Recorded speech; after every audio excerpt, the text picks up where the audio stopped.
Hi, I'm Trevor with Counterculture Coffee, coming to you from our headquarters in Durham, North Carolina. We're going to be talking about how to choose your own tasting notes when trying a coffee. On every bag of Counterculture Coffee, you'll notice 3 words situated just below the coffee's name. These are the tasting notes.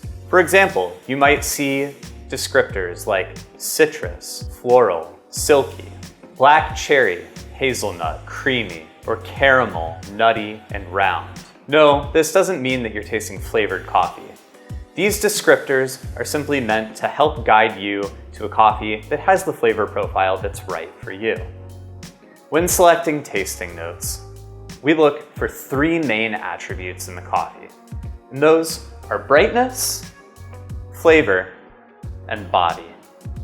So let's talk about these 3 attributes of coffee as I try a mystery coffee left to me by one of my colleagues. One helpful tool as you assess your coffee is to use the Counterculture Taster's Flavor Wheel. This particular flavor wheel is meant to help guide you through your tasting experience with coffee that you know is already of an excellent quality. It's perfect for baristas and for home coffee drinkers.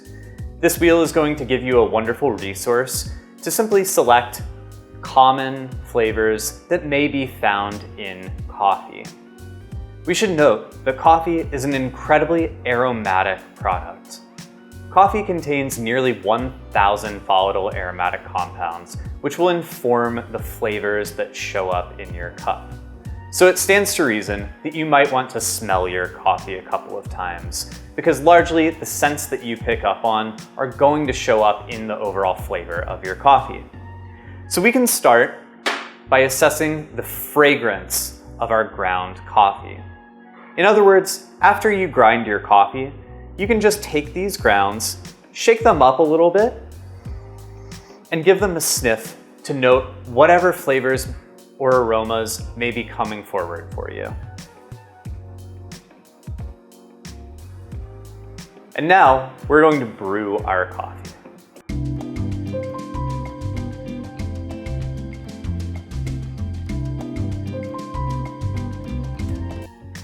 So now that our coffee is done brewing, we can do our second evaluation of its scent.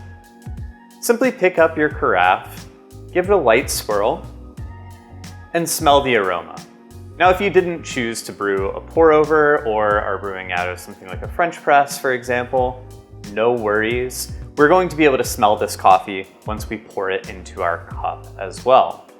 And of course, the aroma assessment of our coffee will be extremely helpful in evaluating all of the tasting notes. However, we do always want to taste the coffee so that we're sure that we're not missing out on anything.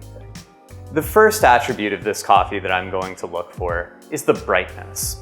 So for a refresher on our brightness, this is any fruit-like characteristic within the coffee.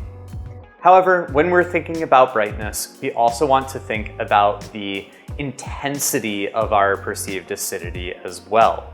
So, for example, if you're tasting a coffee and you note a kind of citric note present in that coffee, then you may want to think, well, how intense is that citric quality?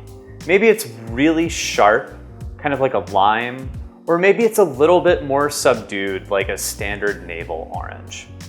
So let's see what this coffee has to give us.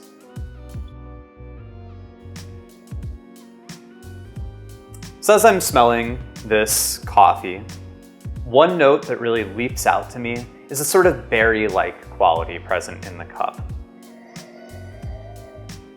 There's a little bit of citrus fruit in the background as well, but I'm gonna go ahead and taste my coffee to get a better sense of what's going on here.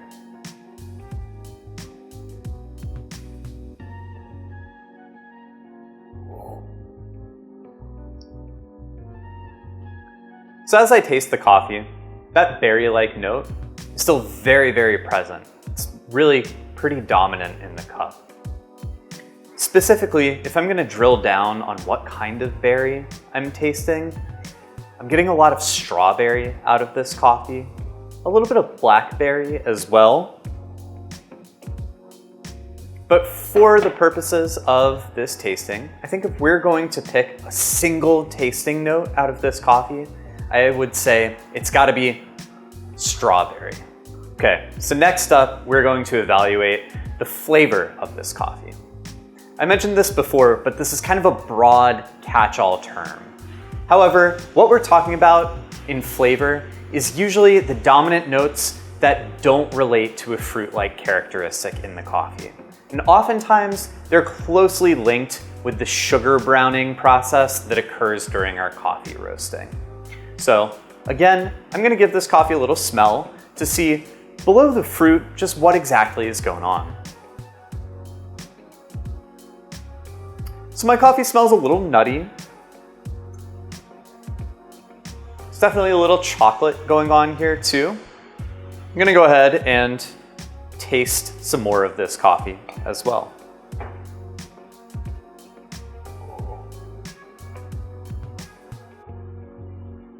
So as I'm tasting this coffee, I'm definitely noting a lot more of that chocolate.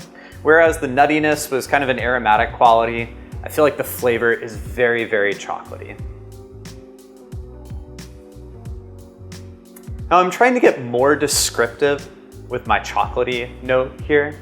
I always love to parse out whether it's more like milk chocolate, dark chocolate, maybe somewhere in between like a semi-sweet chocolate, or even, who knows, maybe it's really dark, kind of like a cocoa powder or a baker's chocolate.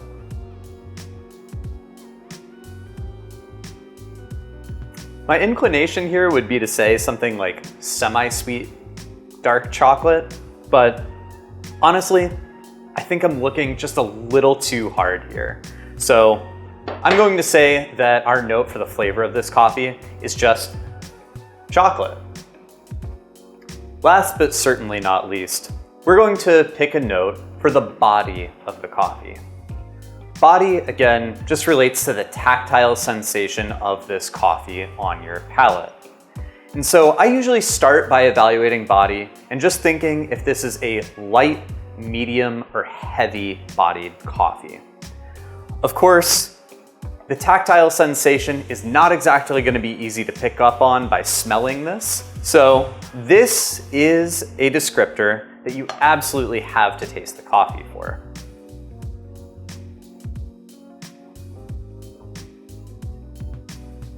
So as I'm tasting this coffee, the weight of the liquid doesn't feel particularly light. It's also not super heavy. So I say let's split the difference. Let's call this a medium-bodied coffee. But now we want to get a little bit more specific. So related to body is an attribute that we refer to as the mouthfeel of our coffee.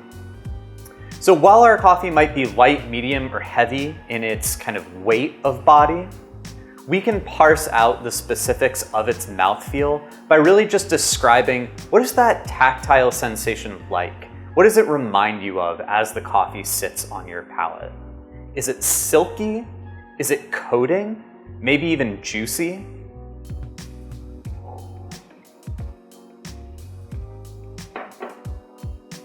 So along with the medium weight of this coffee's body, the kind of overall sensation that I'm getting, that mouthfeel, feels kind of reminiscent to like maybe like an apple juice, or maybe even a little bit more viscous. I feel like as I'm tasting this, yeah, I'm getting a little bit more out of it, a little bit more of kind of a syrupy quality coming through. So I like that descriptor a lot. I think what we could safely say is that this coffee has a medium body and that we would describe it as having a syrupy mouthfeel. The three tasting notes that we've chosen for this coffee are strawberry for its brightness, chocolate for its flavor, and syrupy for the body or mouthfeel. And now it's time for the grand reveal. So the coffee that I brewed up is hologram. Awesome. So hologram brings flavor notes of fruity, milk chocolate, and syrupy to every cup. Not bad. Thanks so much for learning about tasting notes with us today. We can't wait to see what kind of tasting notes you come up with for your coffee. Hope to learn with you again soon.